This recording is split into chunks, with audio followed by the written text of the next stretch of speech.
All right, all right, all right.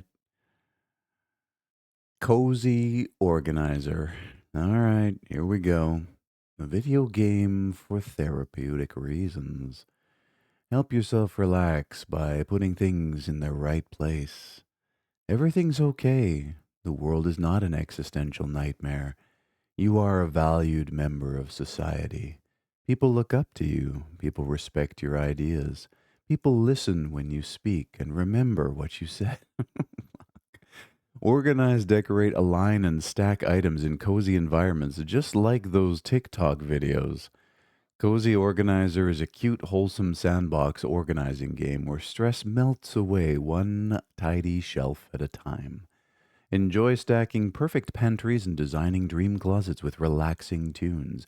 And get the fuck off of TikTok, you moron. Came out on the 13th of September from Rogue Duck Interactive, self-published. They want 10.50 for it, and I think we get it. Oh, you actually have to brush your teeth in this game. That'll be a first, hey?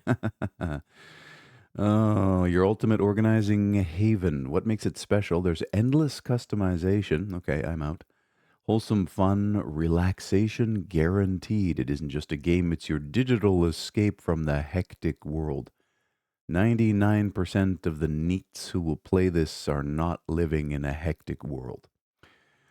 And there are cozy challenges. Soften yourself up some more. The further we move away from the last great global conflict, the softer things become. I don't know if that is a good or a bad thing, but I am seeing symptoms of a sick development in the evolution of humankind because of it.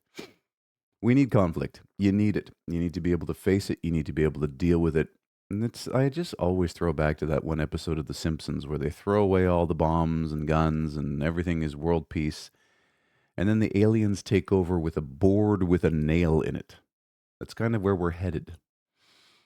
Anyways, endlessly replayable, unleash your inner organizer. Don't forget to wish list. Nah, I think I forgot already.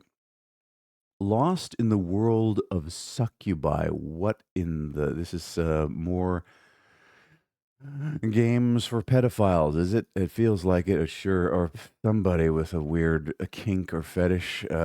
Shame, shame, shame. What the fuck? Do I even give this the time of day? When the protagonist awakens, he finds himself in the succubus world, a realm inhabited by succubi. Can he avoid their interference and safely escape back to his original world? Like, this is 1,000% mental damage. Came out on the 12th of September from Mishimo Fumiya, Otaku Plan, and News. And again, I think these are, I don't know, it's a psyop. It has to be 18 bucks. And yeah, it's going to make you mentally ill to play this. No Name Village. There's a crack in the sky. Adult Flat Frog. Okay. What are you, two brothers on an adventure? Hang on a moment. Let me fix it up for you. Okay. Is this Legend of Zelda-esque? It's got a pretty neat, cohesive art style. I'll give it that much. Not quite pixel art, not quite hand drawn. Something appealing about it. No Name Village is a top down adventure role playing game set in a peaceful village on the brink of being swallowed by the Black Sea. Play as a young boy, explore the world, battle monsters, and uncover the secrets behind the looming disaster. It's a coming of age story. Came out on the 13th of September from Pai Masta. Self published. They want 13 bucks for it. All right. So what do you just beat things up with sticks? Yeah, it looks like you have a stick as a weapon. It's dangerous to go alone. Take this stick. Encounter monsters, expand the map, explore different environments, interact with non-player characters, or play The Legend of Zelda, A Link to the Past. Douchebag Ultimate Bro Pack. What? They finally made a game for me. What is this? What is this? The Real Housewives of Beverly Hills. Okay. Step back into the sun where bikinis are on, muscles are ripped and oiled, and the bass is blasting. Your mission? Become the ultimate douchebag. Build massive muscles, crank up your swag, and flirt with the ladies to dominate the scene. Wish list now. What is up with this? People like just begging for wish listing. It's an empty metric. It's like followers on your social media. It means absolutely nothing. where engagement is everything. It's like, wow, 10,000 people wishlisted my game. One person bought it. What did the wish lists mean? Anyways, came out on September 11th from Pyrozen, self-published. They want $6.88. Okay, you play as different characters who've decided to change their lives by being more superficial. The future's in your hands. The goal remains to become perfect in the shortest possible time. Wait, being superficial does not lead to perfection. It leads to anxiety nervosa and the knowledge that you will never be able to hold on to what you achieve. Like that's really it's a death trap. Have a lot of laughter in this funny world that caricatures our world. Enhance your style, grow your muscles. 5 games optimized in one. Play as 4 dudes and 1 chick. Okay. As they reach their full potential. Okay. I think I'm good. Great. There we go. Creative minds and a 0 bar to develop games and publish them into the world. Dual Eclipse. Okay, you've got that kind of haze filter on everything so that you hide the low fidelityness of the 3D graphics. Looks like a card battler that's very hard to read because of the presentation. Exploration with deck building in a 3D world. Hopefully, you can turn off all these filters, but then you would notice how ugly the 3D art is. Restore order to the cosmos by seeking out a prismatic dragon imprisoned in the stars. Delve into dungeons, evade traps, and discover secrets. Seek adventure as one of 3 classes in this trick taking role playing game. Came out on the 12th of September from Curly Goblin Games, self published. There is a demo. They want $6.50 for it. A short form trick taking role playing game. Short form? Is that a new genre? Is that where we're going? Restore order to the cosmos by seeking out and defeating prismatic dragon. Plays one of 3 classes. Snappy trick taking combat. Think of it like fencing with cards. There's parry cards, a tactical choice that offers high risk, high reward opportunities. And your cards are your equipment. Cards don't just have effects, they're how you fight. Unique combos encourage interesting choices and dynamic combat. Upgrade your deck, craft cards, grow stronger. Loot cards by defeating enemy, craft cards to empower your build, and level up to specialize your class. I'm good. I just don't like how it looks. You might enjoy this. This might be totally your jam. Beauty is in the eye of the beholder, and this beholder says next in queue. Forest Ranger Services, Episode 2. It's the We Have Firewatch at Home. Okay, fill your cart at the local convenience store. Use your ancient computer. Like, how long is it going to be before kids don't recognize this as a computer? What is that? What is that little box that has a screen on it? What was that thing? Was that a toy that Grandpa played with? Horror game series about the investigation of missing hikers in the U.S. national parks. Follow the story of a wannabe reporter who got a job as a ranger to investigate the disappearances. Several episodes that tell one story, based on true events. Came out on the 10th of September from Guardhouse, self-published.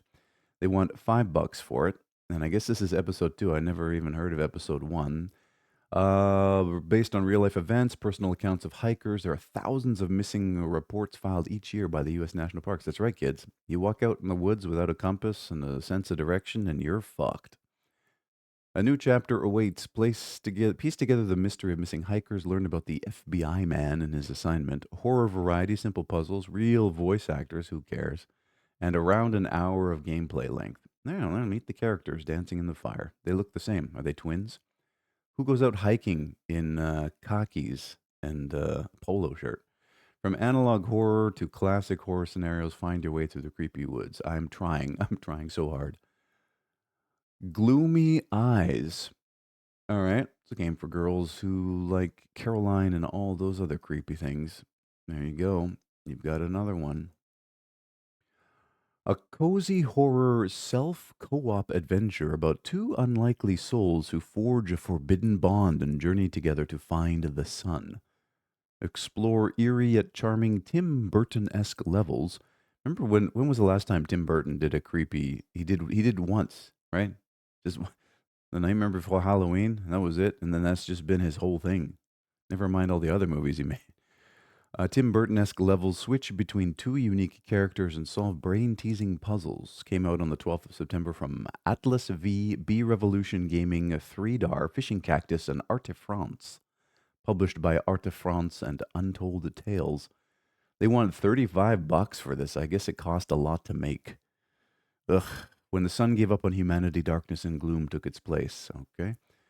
A self co op adventure. Control both Gloomy and Nina in a completely single player experience, switching between characters to solve brain teasing environmental puzzles. And you're going to have the discussion boards filled with people screaming, "Why didn't you make an actual co op option? I want to play with my little sister." Shut the fuck up. That's what the developers wanted. Modded in. Creepy, cozy horror tale of forbidden companionship. Why? What's it forbidden? Because they're both girls? I thought that was allowed. Didn't they legalize that years ago? Explore twisted little dioramas. Play out a love story that should never be. I'm good, but there it is. I mean, it looks nice. So have at it. Terror Call. Oh, God, look at this bathroom. No, this is a hydrotherapy salon. All right. Check out the insane asylum. Make asylums great again. Mm-hmm. Oh, is this Thai? Wait, what language is this? Anbu, 1842 to 1884. Lived a good, short, nice, tasty life. I mean, bro, the older I get, the more I think it's probably better to die young. Tamil gamers, this one's for you. All right, I'm out. With complete English support included. Okay, I'm back in. Terror Call blends horror, puzzles, and mystery into a chilling journey. Every step tests your courage, every clue leads to survival or death. Came out on the 6th of September from Solozard Games, self published. They want $5 for it. It's chilling. You have a flashlight. There's a crazy, scary hospital where bad things were happening. Authentic Tamil experience. Voice acted entirely in Tamil. Nobody cares. Well, somebody cares. I just don't care. The story through hints, fear that follows, smart puzzles, nonlinear escapes, and immersive first person horror. You're not just playing, you're inside. I'm inside the house. I mean, bro, it looks like every other hold a flashlight up to the horror games. Congratulations on publishing, though. I hope you help your local economy. Triggerland. That's where we are right now. We're deep in Triggerland. Okay, it's asset pack the game, bro. You're dude. What is it? Don't tell me this is school shootings. I sure hope not. That's terrible timing for something like that. Actually, there's never really a good timing for that, is there? Now that I think about it. A chaotic third person shooter where stereotypes come to life. Fight waves of rednecks, Karens, and more in this satirical round based shooter packed with dumb weapons, unpredictable AI, and over the top action. And I know that video games don't cause violence, but do video games give the wrong people the wrong ideas? That's the real question we need to be asking. Do things like this need to exist? I mean, they don't. We can call it art. That's sort of the escape hatch for this kind of shit, but I don't know, bro. Came out on the 11th of September from Zachary Studios, self-published. They want 1950 for this. And they're probably just saying, "Well, remember Postal?" Haha. This has zero to do with Postal and everything to do with someone satisfying their sick fantasies.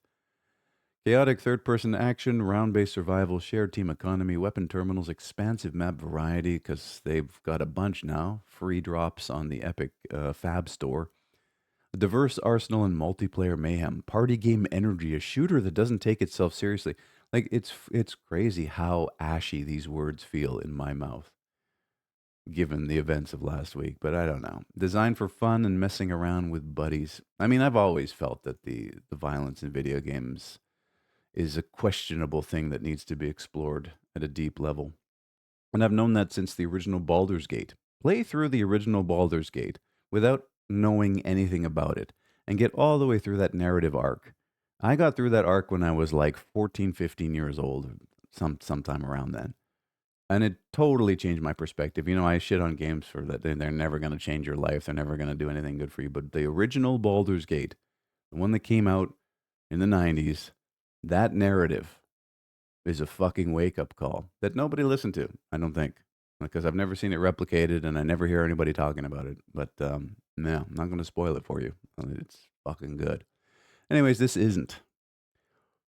Deadland Fallen Apartment. I'm not giving this fucking softcore pornography the time of damn story. Goodbye. Yeah, that's what we said to the last game.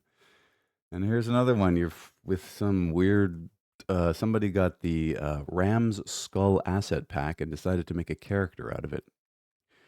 A story driven interactive game about a sweet old lady and a mysterious figure. Follow her daily routine by completing a simple task list until it's time to make an unusual deal with the one who's waiting. And please do not say goodbye. This is clearly generative art for the splash image, but that's okay. Came out on the 10th of September from Amabird, self published. It's free. You've just discovered a piece of my heart. Welcome to the world of a sweet old lady who's trying to reconnect with her granddaughter. Well, it's not for me. Enjoy your cozy routine like baking buns, feeding the birdies, and keeping your soul intact. Eventually, take care of an unexpected guest. Heartfelt and emotional story, about 20 minutes of first person gameplay, charming and soothing music, immersive voice acting. Turn that shit off. Beautiful, cozy environments, hidden secret waiting to be discovered. All right, WASD to walk because we couldn't figure out how to make a controller work. Wait, WASD to walk, F to interact, R to open reminder, E to light a candle, and for some reason the right shoulder button to pick up the fire lamp. Okay. Well, congratulations on publishing. Stanley says, like, that's the nicest thing I can say about a lot of these games. And I'm trying to be nice. I really am. I don't want to be a complete asshole. Just maybe 75% of one. Stanley says, a first person puzzle horror game set in a defunct children's nursery from 2001. Uncover dark secrets, solve mascot themed puzzles, and survive the twisted game of Stanley, an animatronic who never stopped playing. Someone played Five Nights at Freddy growing up and decided that they wanted to make their own. Came out on the 14th of September from Luke Patty and Michael Patty, the Patty brothers. Published by Luke. Are you not going to give your brother a share of the pie? Well, it is free. So it's the Patty Brothers' first game for free, and it's Five Nights at Freddy from Temu. I'm good. Stanley doesn't care, and neither do I. That is it. 18,851 games have been viewed. You have yourself a fantastic day.